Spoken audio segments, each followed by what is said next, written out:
Righty-ho, we're underway, and this is race 6 C-Class, e-bike class, brought to you by Coastal Machinery. We've got 6 competitors out there, and I'm just trying to work out how many are in what particular class. Looks like all A4s with Samuel Cunning as a P mod.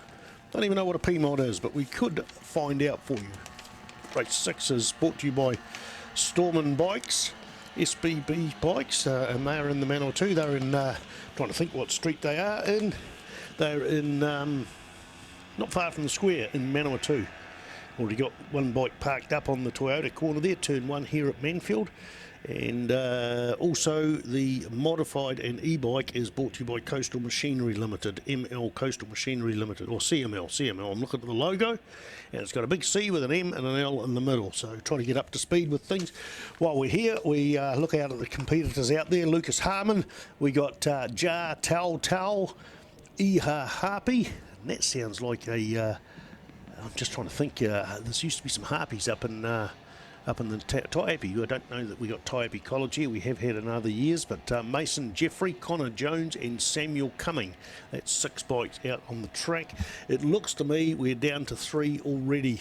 There is one that did not start. We've got one broken down at Toyota, and then just out of turn 2 here at Manfeild, we've got another bike parked up. So all in all, the 3 bikes that are actually out on the track are quite well compressed, and it might actually turn into be a bit of an exciting race. Looking at all of our sponsors across the whole fields. Eurobike Wholesale. This is Don O'Connor. Don O'Connor's been in the country since I think 1962, and he is. I was talking to the family just this week. They're running Eurobike Wholesale and Trade Zone Tools. NRCD. Is also another sponsor, Stormin Bikes, SPB Bikes, Streeter Motorcycles, Steel Masters, Evolution Motorcycles and Coastal Machinery Limited as well. And the list of officials there as we see what's going on out on the track. Iha Harpy on the 256 machine is in the lead, but only just by a little bit. There's only about 3 or 4 bike lengths. That's going to change coming out of Toyota. Actually, it looks like the bike in second place, which is Ja Tal Tal. Please, if I'm not pronouncing these names correctly, it's nice to be able to find out. If you want to come upstairs and tell me, or hit me up. I've got some pink glasses usually on, so if I'm not pronouncing your name right, I don't know how all these things go, but anyway, that's Ja Tal Tal. And Lucas Harmon there in 3rd place. He's in the orange gear way back there. So till only about 4 to 5 bike lengths between the first and second bike. Lap times on the last lap are 1:54.380 and a 1:56.907. But you can't see that on the track, mate. It's quite tight out there. The 2 bikes that have been parked up are still parked up. Oh, we got someone out there on the Toyota corner working on their bike right off the edge of the track. Would be a good idea if they were instructed to actually get their bike and move it a few metres off the side of the track, because I'd hate to see another one come around and have an incident on exactly the same corner. So we might have to have a talk to them. That's just common sense. Okay, we've got another failure there right in the middle of the track, and he's pull starting it again. That is, I don't know which one that is, sorry. I was looking the other way, and all of a sudden, so that's changed the lead position at the moment. The white flag is now out, so we're going to find out who it is coming across the start-finish stripe. Looks to me like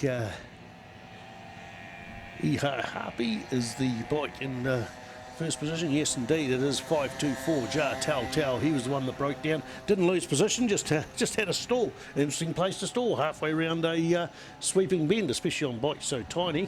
But anyway, that is what it is. So Lucas Harmon could probably smell a higher place on the podium. He may not know that he's sitting there in 3rd place. He may sort of think he's a bit further down the thing, but right now there is the podium. Iha Harpy on then Ja Tal Tal, Lucas Harmon there. So 1:43.908 is the quickest time for the bike in the front there. 1:53.64. Let's have a look. Last lap, best lap time. 1:53.642. That should be a little bit less than that because of that stoppage, but never mind. And a 1:58.724. The actual timing system goes to 3 digits here, but further down the line it can actually reach into 4th digits as well, which is pretty incredible. I remember the New Zealand hosted the World Superbikes here at Manfeild for 4 years, and they were only doing it in 1/10 of a second. Even all the technology they had back then, it was still in 1/10 of a second. That was pre-transponder times. Transponders, the electronic devices. There's a loop going across the start-finish line, and that is deadly accurate, whereas these were all hand-timed.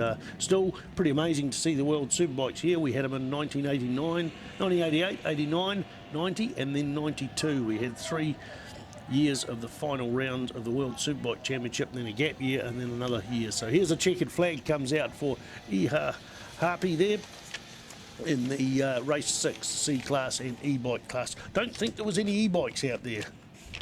Don't actually think we actually had any e-bikes managed to find their way to the track. Let's have a look and see whether we've got any. 111 Samuel Cumming. He was on an e-bike, but looks like he did not even start, and that was that's listed as a P mod. So most of these bikes are all in the A4 class. There it is, second and third. Oh, it was a tight battle for second and third, but it is indeed Ja Tao Tao, followed by the man in orange, 287, Lucas Harmon. So that's it. The Eurobike Team Wazak class was the sidecars. Let's get ahead. We're in the Stormin Bikes and Coastal Machine Limited class. Okay, folks, we're now looking at the miniature road racing coming out very, very shortly, so I'll leave you a bit from peace and quiet.